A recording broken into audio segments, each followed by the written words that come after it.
Hi, I'm April Sellers, an instructor with the South Bend Civic Theatre Academy. I teach the theater basics improv classes, which are geared toward middle school students. I also teach the occasional adult acting class. To learn more about these classes and other workshops which are offered throughout the year, go to sbct.org/education. The workshop you're about to participate in is free, but we are accepting donations, and more information will be available in the description below, as well as at the end of this video. Today, we'll be learning about how to approach a cold reading audition. Before we begin, you'll want to have some kind of a text on hand. If you have a script, that would be ideal. You can search online for all kinds of free play scripts, screenplays, monologues that you can print out and use for the exercises that you'll be following along with. If not, any kind of a text will do. A book, a magazine, even a piece of mail. Basically, a cold reading is when an actor performs material with little to no preparation. So if you have ever auditioned for a community theater production, chances are good you showed up, checked in, and somebody, maybe the assistant director, handed you a script, a book, or some sides and asked you to take a look at a scene and then called you in several minutes later to have you perform that scene aloud with someone else reading for the other characters in the scene. That's a cold reading. The challenges of a cold reading are pretty obvious, unlike when you are doing a monologue audition where you've had enough time to familiarize yourself with a play and to understand the context of that monologue. You don't have as much time with a cold reading. In fact, you may have maybe 5 minutes tops, depending on how tight they're running or how many people you have auditioning. So you don't have time to familiarize yourself not only with the entire script, but possibly even the scene that you are going to be performing from if you're given an excerpt from that scene. There's no time really to get into any sort of deep script analysis or character exploration, and you also have the disadvantage of not being able to solicit the opinion of a coach who might be able to meet with you before your audition date and give you some ideas on how you can polish your piece before you present it to casting directors. But despite these disadvantages, that doesn't mean that you can't pull off a successful cold reading. You simply have to know what it is directors are looking for. First of all, I'd be lying if I said that directors don't already have their own ideas on what they want to see in a role or what they want to see from an actor. But this doesn't mean that we're so rigid in our thinking that we aren't open to being surprised or to having our original concepts challenged. As an actor, you don't have any control over what a director envisions or what their ideal is. So your best approach in a cold reading is to make me take notice of you in a good way. And you can do that by showing that you can act and that you are directable.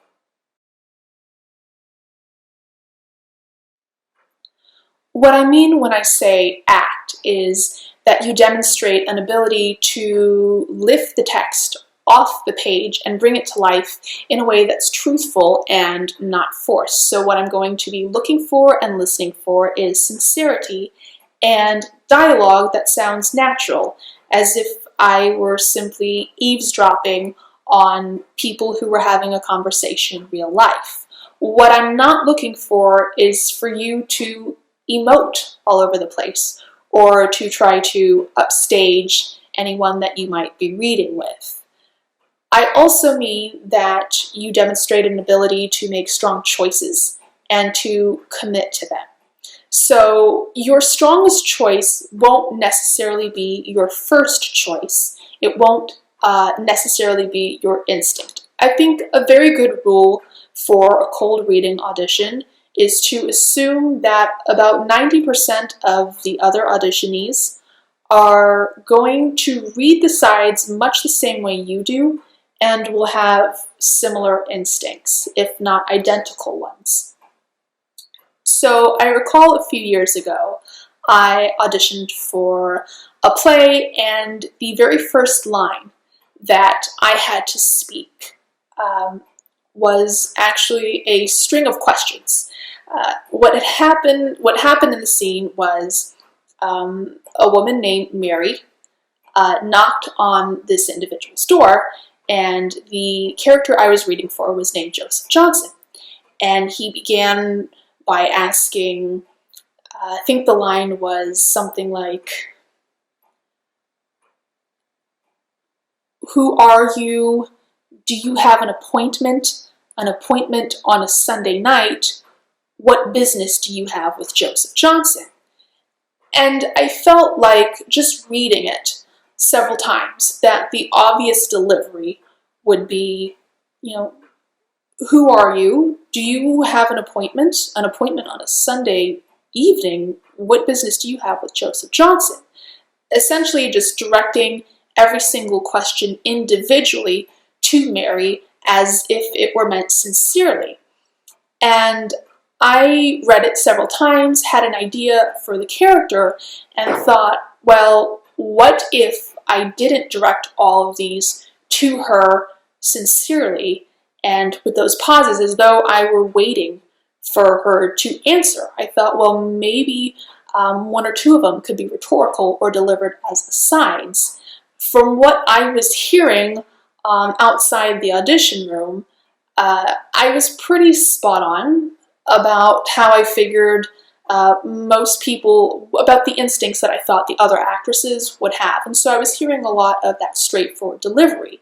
So when I got up, I thought, okay, very first line, I need to make an impression. We're going to go ahead and stick with my choice of the rhetorical question. And so I delivered them rapid fire as if I were interrogating her and not sincerely trying to get any answers, but sort of casting suspicion on Mary. And I think, if I'm remembering correctly, I delivered it something like, "What's your name? Do you have an appointment? An appointment on a Sunday evening? What business do you have with Joseph Johnson?" And I was worried at first that this might be way off base from what the playwright had originally envisioned when she wrote it. And incidentally, she actually happened to be in the room with the director during that audition. But just in that very first line, for the first time I read for that part, there was much laughter. So I think that taking that risk with that different approach played off.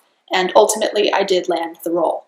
Not making strong choices or pulling back from them leads to safe, vague, unmemorable performances. Acting also includes the ability to connect with your scene partner. So when it's your partner's turn to speak, you are focusing on them. You keep your eyes on them as much as possible. You are actively listening to what they're saying. And that's important because your character's following lines are going to be in response to what your scene partner is saying. As a director, I want to see that your partner's emotions or certain trigger words in their dialogue are registering with you. If you've got a scene partner who drops a bomb or has an emotional moment, and I'm looking at you and listening to you, and I don't see any facial expressions, any change in your body language, or if your delivery of the subsequent line is emotionally incongruent, it tells me that you are reading or reciting lines rather than acting. I know I've just advised you to commit to your choices, but that means that you should be willing to take risks and follow through on them. What that doesn't mean is that you should be rigid. Directors want to see that you can take a note and make adjustments, and during the audition, they might even ask you to try the scene again in a different way. What we want to know is whether you're flexible enough to try to meet our vision, or at least be willing to try different interpretations during the rehearsal process. Familiarize yourself with the project as much as possible. If you are going in to audition for a play that has already been published, see if you can get your hands on a copy of the script. Read it from front to back. If you cannot do that, you might want to try looking up reviews from any productions, if those are available, any blurbs that you can find. If there's a Wikipedia entry and yet no script, just try to get as much information as you can so you are not going into the audition completely blind. If this is for a brand new play, you might want to try familiarizing yourself with the works of the playwright. Same thing if you are going to audition for a movie or a television project. You probably won't have seen the sides ahead of time. There's not likely to be a script that you can read, so familiarize yourself with any projects that the director, the writers have worked on before. If nothing else, it'll help you have a feel for what it is they might be looking for. Do not attempt to memorize your sides. You simply don't have time for that. What you want to do is read through the sides first, just to get an overview, to get a feel for it. Don't try to act it out. Once you've gotten a feel and you sort of understand what's happening in the scene, then go back again and read it this time with an eye for some information that's going to help you develop your character and bring the text to life. Specifically, you're looking for who, what, and where. So by who, I mean not only who is your character, I'm reading for the part of Mary, or Mary's an accountant. You want to get a feel for who she is as a person. So is Mary neurotic? Is Mary a very temperamental person? Is Mary the sort of person who doesn't handle criticism very well and becomes withdrawn? Those are the things you're looking for. You're also looking for who your scene partner is. So who is the other character? What are they like? What is your character's relationship to that person? And not simply in an employee, boss, or mother-daughter sort of way, but is there tension there? Is it a friendly relationship? Do these characters like each other? Are these characters fighting with each other? You also want to get at the what. So what is happening in this scene? Are we getting together? Are we trying to resolve a problem that we have? Are we starting a fight? Is Mary trying to plant an idea in this other character's head? Try to get a feel or identify what it is that is going on in the scene. The other thing is the where. This can be helpful in understanding what kind of actions might be appropriate. So maybe Mary is being very manipulative towards another person. The way that's played, if it is in her own apartment, might be different from how it would be played if she were out in the open. Just things to consider. You also want to identify your character's objective. So what is it your character wants in this scene? Does she want this other person to admit they were wrong about something? Does she want this person to fall in love with her? Does she want this person to help her plan a party. You want to figure out what the objective is, as well as any tactics that your character might be using to accomplish that goal. Another thing you want to identify is what happens in the moment before.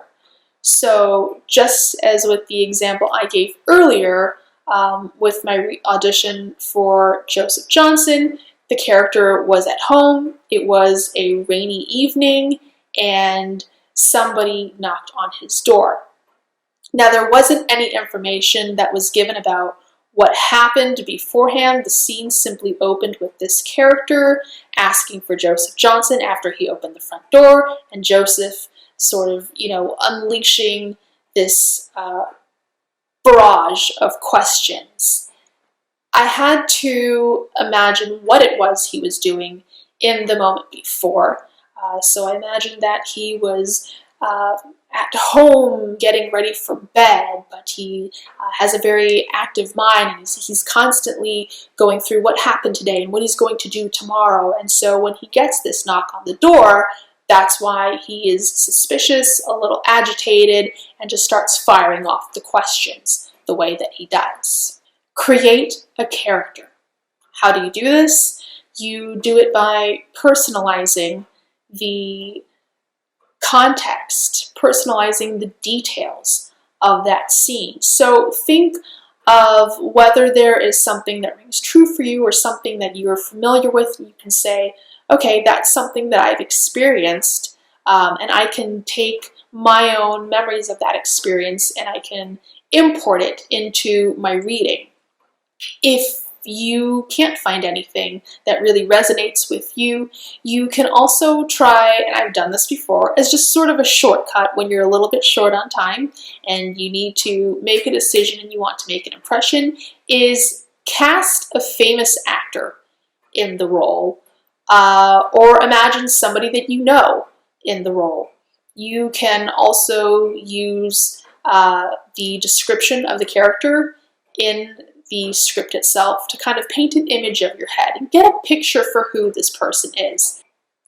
After you've identified your who, what, and where, your character's objectives and the tactics that they use to accomplish them, the moment before, and you've gotten a couple of ideas for how you want to approach the character, go back and reread the sides several times, trying it different ways.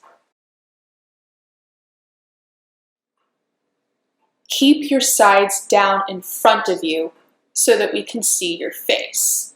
I've seen a number of times where actors will come in for a cold reading and they will have their sides either directly in front of them or they'll have them so far down that they have to tilt their head. And this causes directors to not be able to read your facial expressions, to not be able to see your face. And that is something that we want to see. Like I said, this is a cold reading, but we take it for granted that you can read. What we want to see is what's going on here, what's going on with your body, and we want to also be able to hear you, and that can be a little difficult if you've got a script right in front of your face. The ideal place to hold your sides is right in front of you, tilted slightly at an angle, and this allows you to look down, read your bit of dialogue, and what's going to happen is your brain is able to grab a couple of words, maybe a portion of a sentence, maybe an entire sentence at once. You can look up and deliver your lines out. This is made easier if you use your finger or your thumb as a placeholder. So what you do is as you're reading and you're going along, you simply use your thumb to follow the dialogue, follow along with your scene partner, and when it's time for you to speak, you can simply look down, see where your thumb or your finger is, and pick up the words right next to that. I'm now going to demonstrate this technique with a read from the play Oslo. Now, I've actually had the script for a while now, but I haven't actually read it, and I've opened it to a random page, so this actually will be a cold reading for me. My focus here isn't going to be On the acting, I'm not attempting to be clever or make strong choices here, simply demonstrating the technique of having your sides out in front of you, following along with your finger to keep your place, and shooting your glance down, and then back up again to deliver your lines out to your reader. This is the waffle recipe of my mother, passed on from her mother. It is simple, but precise. To make the batter, first, you separate the eggs. Then the yolks must be beaten in a bowl, light and frothy. Then you add vanilla, then sugar, then butter, then buttermilk, then flour, and then the secret, which is the cardamom. The egg whites are beaten separately and folded in. Then you cook the batter, hot and swift. For the serving, you spread the whipped cream and the lingonberry, then you eat. You should still have the text that I mentioned at the top of the video nearby. Go ahead and grab your script or magazine or your book, and I'd like to have you open that up to a page where there is some unbroken text. Go ahead and take the next couple of minutes and try this cold reading technique. Make sure you keep your paper or your book in front of you at an angle so that you can look down and then look back up again.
How did that exercise feel?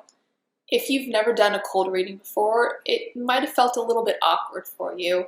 You might have found yourself moving your head down and up again like this. It might have been a kind of choppy experience.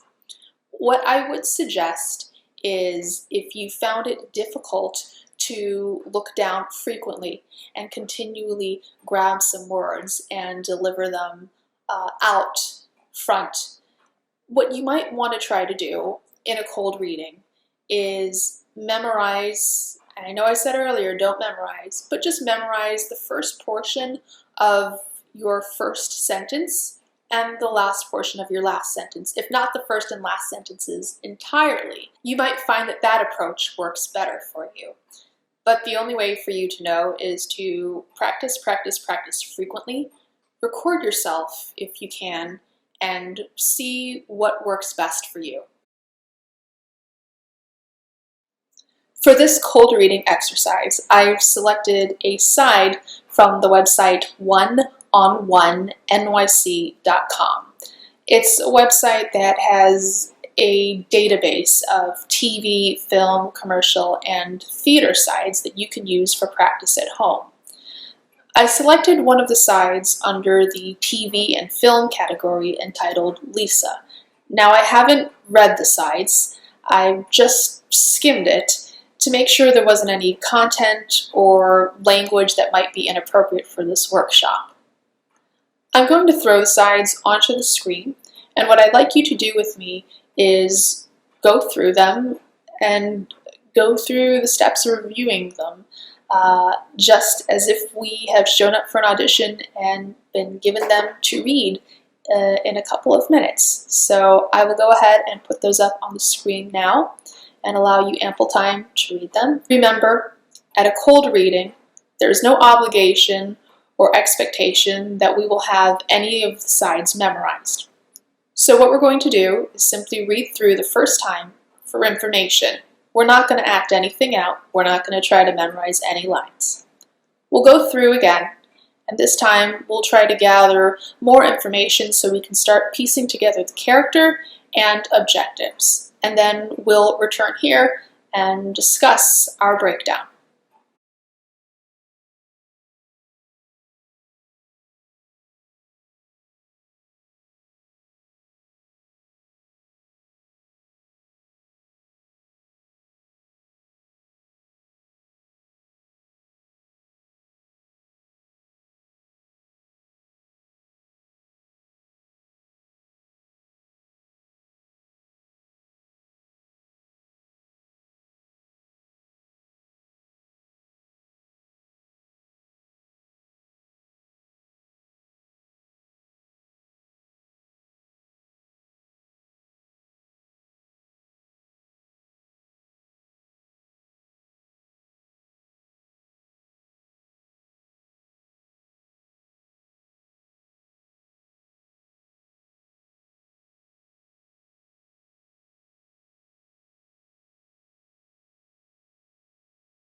So now that you've had some time to read the sides over to get an overview for the scene, and you've had an opportunity to go back and spend a little bit more time on each page gathering some information, let's go ahead and break this scene and this character down.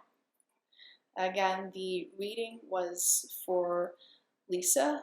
That's what it was listed as on the One-on-One NYC website. That's what's on top of the page. If you want to go ahead and do a breakdown for the other character, Grant, you're certainly welcome to, but for the exercises here, I'll just be focusing on Lisa. So the first thing we want to establish is the who, what, and where. We are told that Lisa is a manicured from head to toe, powerful, commanding woman. We understand that she works at a television network. She seems, she's important. We're told that she's a powerful woman, an upper level executive. So that's what we know about her as far as her career goes, and a little bit about her personality as well. I do get the sense from reading, she first attacks this guy, Paul, and then at the bottom of page 2, in parentheses, there's a note saying a glimmer of her pain. So it seems to me from reading this that she may be a very powerful person, but she's also capable of feeling hurt. So perhaps that's where her anger is coming from here. We're told at the very top here that she is fuming when she meets with Grant. Grant is her husband, looks like, and it seems like maybe she resents him a little bit as well. She seems to think that just from the middle of page 2, she seems to kind of feel like he isn't really carrying his weight as far as finances and child rearing goes. But it seems like Grant at least loves her. He shows some compassion. He seems to want to try to comfort her while she's clearly very upset. So I think even though she may have some resentments there, it's ultimately a supportive and loving relationship. Where are we? Well, we're told that she is pacing on a sidewalk from outside of Grant's work. So we are in public here, and that does kind of color the approach that I would take in reading her lines. Her objective here seems to be she wants to vent. She's just been let go from her job, and she's venting, but also wanting to get some, I guess, validation is the word I would choose, some validation from her husband. She wants him to support her and kind of make her feel better about the situation, like she's absolutely in the right and this Paul guy was in the wrong. And she also wants, I don't want to say concessions, but she appears to be wanting for Grant to kind of step up to the plate as far as contributing to bring home the bacon and caring for the kids and making sure that they keep a roof over their head. She mentions they're going to lose their apartment, their private school. So she's concerned about finances and very much wants not only validation from him, but for him to step up and say, I understand that we're in a painful situation here. I understand that you're hurting. Your loss of income is a blow to us, and whatever it is he does, she doesn't seem to understand what his job is. what he does. She wants him to contribute more and perhaps make this more of a 50-50 relationship where she doesn't feel like she's having to kind of carry and support her husband. The moment before this, before we even begin speaking here, we're told that she is fuming. So we don't have a whole lot of information. This is just right at the very top here. There's no other explanation of what's going on here. We don't have any other context. So we kind of have to plug in for ourselves what the moment before is. She does say that she had been waiting for Grant for half an hour. I feel like that's maybe a bit of an exaggeration. Maybe she drove over after getting sacked from her network, and she has been outside, maybe on her cell phone, calling friends for support, raging at them, trying to get a hold of people, and just desperately wanting to talk to someone. So I'm going to, with the assistance of another individual here reading for the part of Grant, I'm going to go ahead and give it a go, knowing what I know about Lisa. Decision I'm making here, as far as the strong choices I was telling you about, we know that she's pretty angry. In fact, the word fuming is used to set up this scene. And I think a lot of actors will take the shortcut of saying, okay, well, if somebody is angry or if they're fuming, that means you yell and you get really loud. But I'm going to try something different here. I know that when I get upset about things to the point where I'm fuming and there's smoke coming out of my ears, especially if I'm out in public, I do my best to kind of keep my emotions in, but they're brimming inside. So I know from having been upset in public before, what happens is my eyes tend to get very wide, and I sometimes get almost a maniacal kind of tight-lipped smile, like I'm trying to hold it together, but I'm not, and my speaking gets very clipped and very rapid. So I'll try that as opposed to emoting and shouting all over the place, and we'll give it a go. What are you doing here? I've been waiting for half an hour. Sorry, they just told me you were down here. What's going on? Paul wanted to see me this morning. Naturally, stupid me. I thought he wanted to tell me what a good job I'm doing, how ratings are up across the board because of me, and how I'm the reason anything runs at all in that place. Lisa, I have to... But no. Paul wanted instead to tell me that I've been an important asset to the network, that they've been lucky to work with me for as long as I've been there, 6 years if we're counting, but they've decided to move in a new direction, specifically without me. Oh, Lisa. That asshole fired me. I found him, me. I pulled him out of that stupid, nothing job and showed him what it was like to work for someone who knew what the hell they were doing. Since day one, he has been a conniving piece of... Honey, come here. Don't do that. You tell me what the hell we're going to do, Grant. We're going to lose our apartment. I mean, Jesus, private school? Calm down. We'll figure something out, and you'll find something else, something better.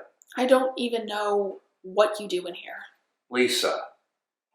What is so important that you can't try to hold up your end of the bargain, Grant? We've got children. Do you get that? You're so smart. You could have done anything you wanted. I like what I do. And what is that exactly? I'm going to go home and kill myself. Don't even joke about that. They fired me, Grant. After everything, they just fired me. I'll see you at home. That was just one way of tackling that scene with minimal preparation. If I had more time, I'd probably go back and try it as though it were a sitcom. I might imagine that Lisa is played by Jane Krakowski. I might lean a little bit more into the vulnerability and the hurt that she's experiencing earlier on. Again, this is just to give you an idea of some of the options that are available to you. So to recap, for approaching a cold reading audition, what you want to do is make sure you've done your research ahead of time into the project. When you get your sides, read them over. Don't act anything out. Then you can go back again and read for information. Discover your who, what, and where, your character's objectives and their tactics. Figure out what's gone on in the moment before your character speaks. And then try running it through a couple of different options. Keep your sides down in front of you, where it's easy for you to simply shoot your glance downward. Gather up what it is you're going to say, and then look up and make eye contact with your scene partner and deliver the line directly to them. Actively listen to your scene partner and make sure that you're responding. I hope this workshop provided you with some new and useful tips to help improve your cold reading technique. If you would like to learn more about cold readings or approaching auditions generally, I would suggest checking out Backstage.com. You can do a search on their site. They've got a variety of resources, not only on cold readings and auditions, but all aspects of show business. You can also check out oneononyc.com/actors/stock sides. I mentioned this website earlier, but it really is a treasure trove of television and film, commercial, and theater sides that you can print off and practice with at home. And of course, South Bend Civic Theatre Academy is hosting a series of free workshops for all ages covering a variety of topics on Tuesdays and Thursdays through May 14th. For more information about our upcoming summer camps and our education program as a whole, visit sbct.org/education. And that's it for me. Thank you for supporting the South Bend Civic Theatre Academy. Don't forget to donate to our organization if you're so inclined. Information on how to do so will be at the end of this video and in the video description below.